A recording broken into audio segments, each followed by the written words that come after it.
Directive. Depuis plus d'une semaine à la Zaouïa, j'attendais toujours du shir la décision relative à la retraite spirituelle.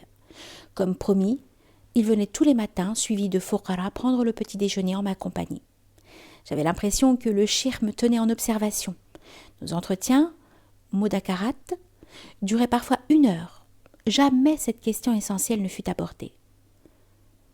Un après-midi, Ben Dimrad vint me présenter 3 Foukara. C'étaient des Muqaddamin, le premier de Mascara, le second de Sidi Bel Abbès, le troisième de Tlemcen. Ma présence à la Zaouïa les avait intrigués. Ils questionnèrent Ben Dimrad. Ce dernier leur fournit des explications qui durent sans doute les satisfaire, car ils m'invitèrent à passer quelques jours dans leurs villes respectives. Je dus refuser, objectant que la raison de mon voyage était la retraite, puis l'accomplissement de mon vœu à Abou Médiane. Au moment du repas, je vis arriver Ben Dimrad et les mêmes Muqaddamin qui s'installèrent à ma table. Ils avaient eu un entretien avec le shir d'où il résultait qu'ils m'autorisaient à faire la retraite en m'isolant dans ma chambre, aussitôt mon retour au Maroc.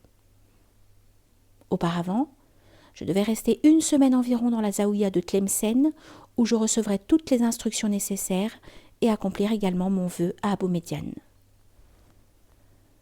Je compris à la manière dont ils parlaient que le fait d'emporter la retraite avec moi, c'étaient exactement les termes qu'ils employaient, devait avoir bien plus d'importance qu'il ne paraissait. Toujours est-il que j'approuvais leur décision, acceptant de partir en leur compagnie le lendemain matin, ne cherchant pas à comprendre tant j'étais heureuse. Confiante dans les directives qui m'étaient données, je me contentais de les suivre, sachant qu'elles me feraient parvenir au but.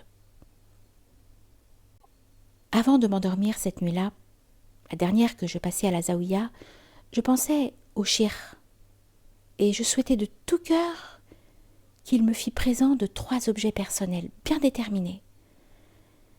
J'éprouvais subitement le besoin impérieux de savoir si l'union spirituelle entre le shir et moi s'avérait complète. Pour en avoir la certitude, il me fallait une preuve concrète que seul le don de 3 objets pouvait m'apporter. Je m'endormis sur cet espoir.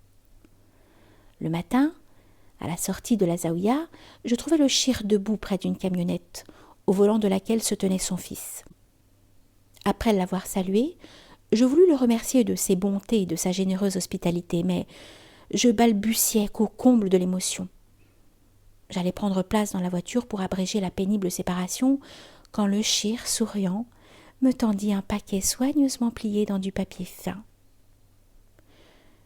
J'eus à peine le temps de le saisir qu'au même instant surgit de je ne sais où, le majdoub s'avança vers moi et avec force geste me signifia d'attendre son retour.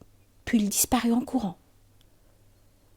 Le shir, arborant une expression étrange, m'apprit que le majdoub lui était profondément attaché et qu'il n'avait prêté d'attention à aucune autre personne qu'à lui depuis qu'il vivait dans la Zaouïa. Il achevait à peine de parler quand le majdoub revint, portant un grand sac et un paquet qu'il m'offrit d'un air satisfait. Je m'empressai de monter dans la voiture pour cacher mon émotion.